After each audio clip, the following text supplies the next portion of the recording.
What's up guys, Cloudie here checking in from the America server, and in this video we're gonna be talking about the balance changes that recently hit the servers, namely about Seria, Chase and Roy. Now this is a small lie, actually I'm only gonna talk about Seria and this one because otherwise the video would be too long and none of you would actually watch. Chase and Roy will be getting their own separate videos. Seria goes first because ladies first and other reasons, also because this was the most controversial change that created quite a bit of backlash towards Vespa, which resulted in them having to actually revert some of the changes that they have planned for Seria.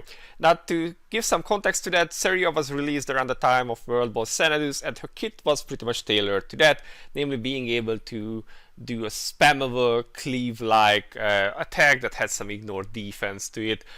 Cleave meaning that it's like a small range AoE. And the first change that Vespa was going to introduce was the change to her unique treasure 1, which enabled actually the spamming of her skill 1. Vespa was going to change that, and yeah, that would just have gotten her AoE or cleave damage, and yeah, it just kind of destroyed her last remaining role, which is this cleave type of damage. So yeah, due to the backlash this was reverted, and now we are left with the rest of the changes. So let's just check what they have actually changed. Let's go. I will just use my own Seria to show this. So the first one change that we have here is her skill 2, Blood Scattering Blade. This was originally a 3 mana cost skill, and it was reduced to 2 mana, which is quite nice in general because her mana costs are fairly high, especially if you consider that she needs to spam her skills, and this lets her spend less. The damage or anything else wasn't actually changed about this. What they did change was that there was a perk that decreased the mana cost. It was her S2 Light, and this was now changed that for every enemy hit she reduces the cooldown. So in PvP this was the one that you would normally pick, or that the one you usually pick because you wanted to be able to jump faster. You no longer need that perk. You can go, actually I like this one now better because more mana means she can get back to spamming her S1 faster, so quicker burst. But that's really all the changes to S2. Let's see, with the UT removal, the other thing that really got a big change was the S3 skill, but sadly not in a way that really needed to be changed, I believe. So Red Moon Blade is like, the way it works is that she starts casting this skill, the red moon appears, and then she can slice it to do additional damage, as you can see here. Now they changed the part that it does not just non-hero damage, or it doesn't just do additional damage, but it does do ignore defense damage. And they have also reduced the cooldown of this skill by 4 seconds. And this is a pretty high burst, not gonna lie. Like, if you check the numbers here on my screen, that's a lot of damage in one go. The problem here is this part at the end. While using the skill, Seria is not affected by changes in attack speed. In practice, this skill takes like somewhere around 5 seconds to cast, and you can see it has a fairly large mana cost to it, so you can't really take advantage of like skill resets such as OD or anything. And in that time, even on a single target, you can you can do like twice your S1 combo, which already does more damage just once, or more DPS than this does. And if you can spam that one, it's just more damage than you will get out of casting this. Now they also added a new perk for this because they have added the ignore defense part to the skill itself. Although the perk itself was for the entire skill, and this is now just the non-hero part, or yeah, the non-hero part, or whatever. So they changed the perk that goes with it to be this one: increases damage of Red Moon Blade by 15% when you use the skill, and this can stack up to 10 times, so 150% increase in damage. That sounds pretty good for like a giant nuke like this, right? The problem is, again, 20 seconds of a cooldown. That means casting this takes a long time. Even if you are doing like odd resets, like you're sure then you can cast this twice per knockdown phases. Usually in the world bosses have like these 30-second cycles because that's where your soul weapons will be online again. So let's say you use this twice, but even then it's really hard to kinda do the double cast during those 10 seconds windows, and then even then it will gonna take you like 1.5 near 2 minutes to get the maximum stacks. But after that it will be doing a lot of damage.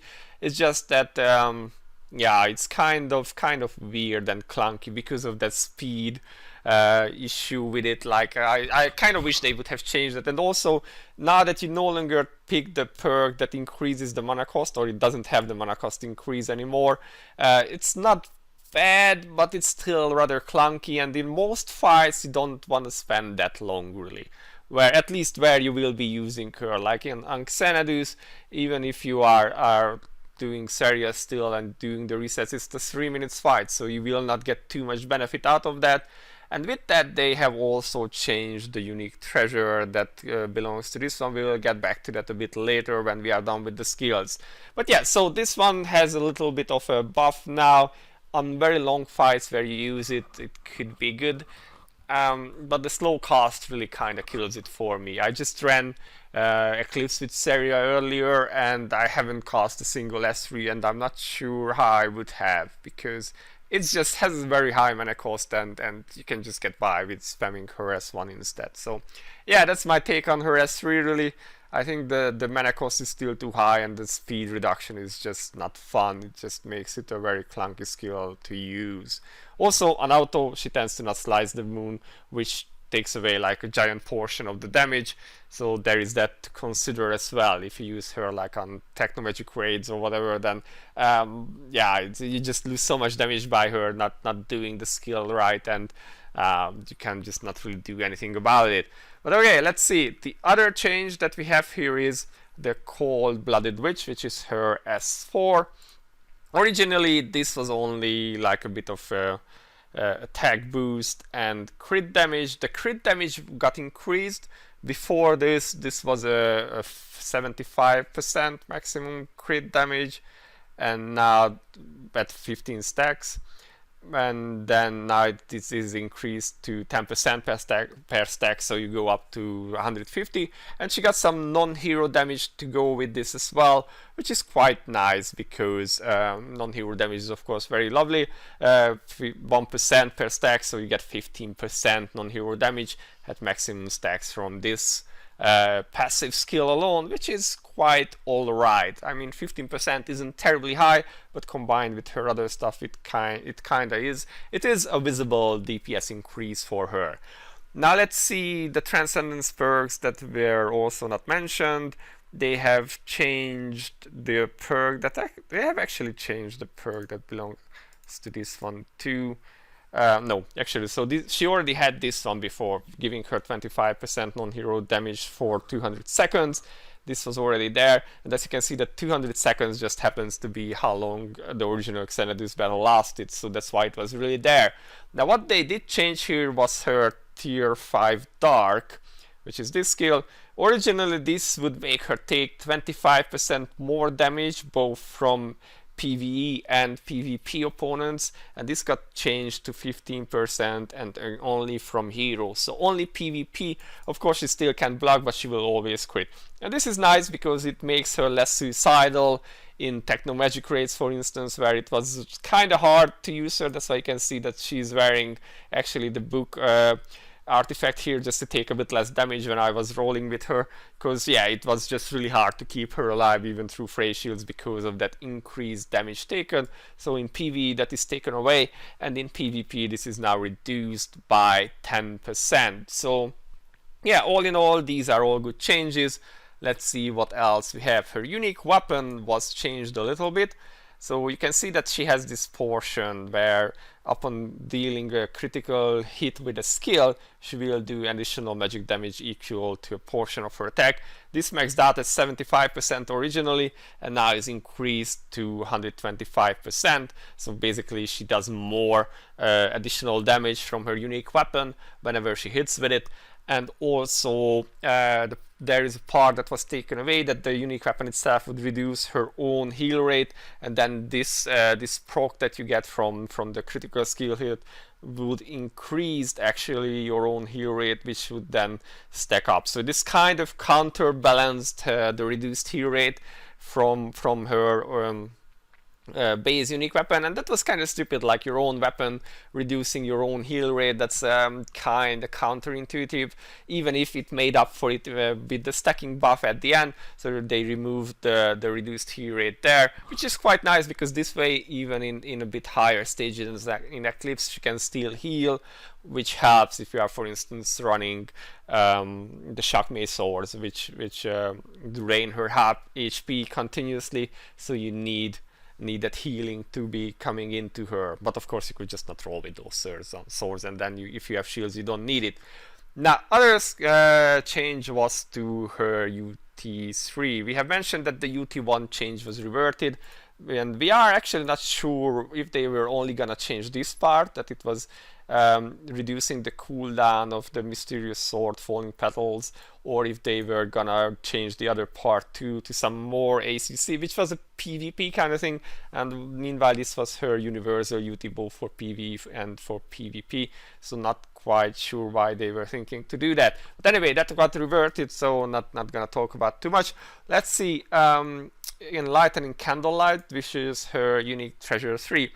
This was so this gives her immunity to CC while she's casting the skill, and at the beginning of the battle increases damage by 70% for 5 times. So if you would start this up, this can go up all the way to 15 times, and this is what they actually changed. It was 10 times before, which means that technically you get 5 casts after reaching the maximum 10 stacks with the S3 Dark perk, which could be an interesting, maybe weird kind of build where you go absolutely nuts for the S3 damage.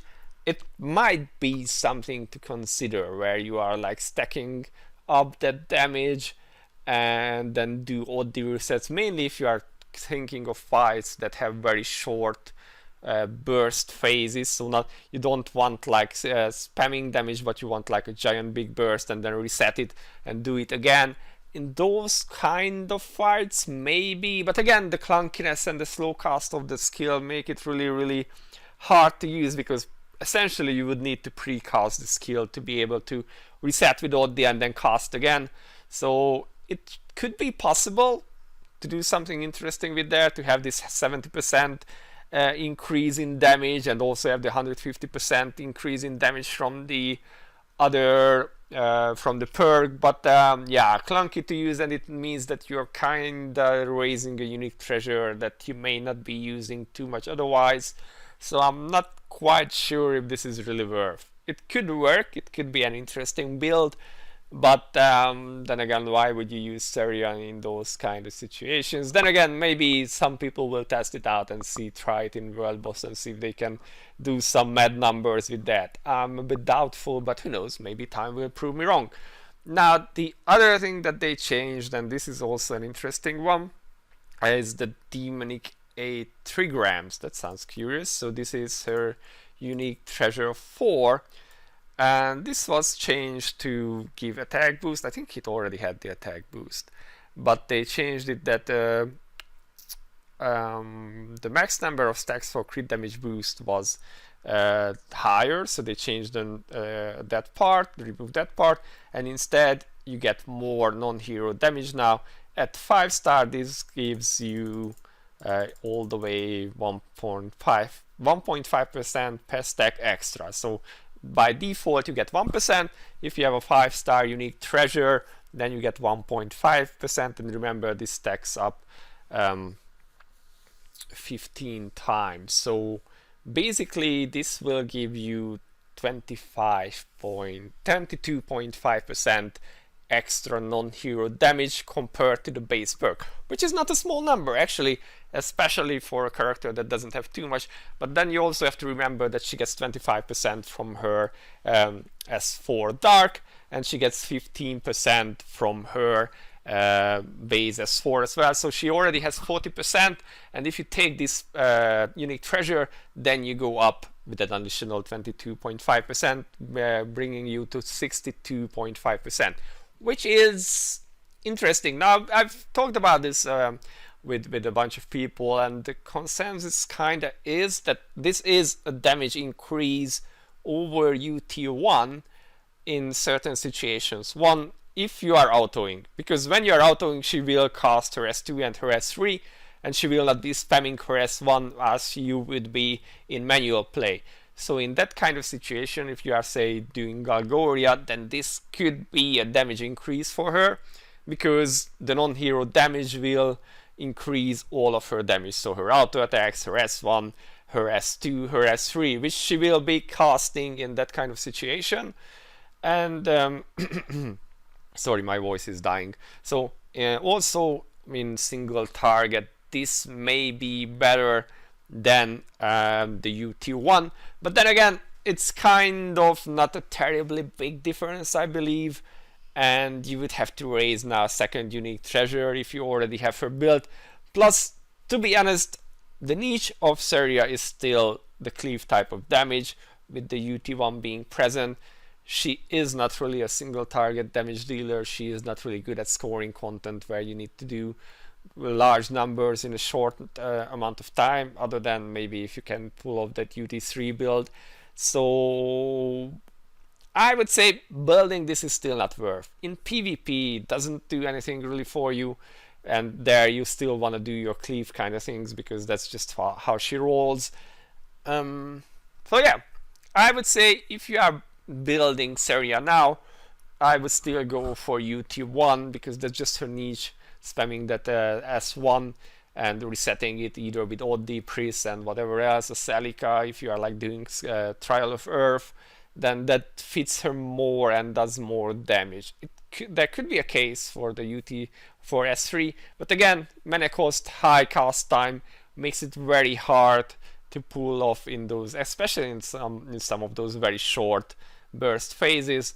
So if you are building her and you are on a budget, I would say stick to UT1, because that's the more universal use that gives her the most damage in most situations.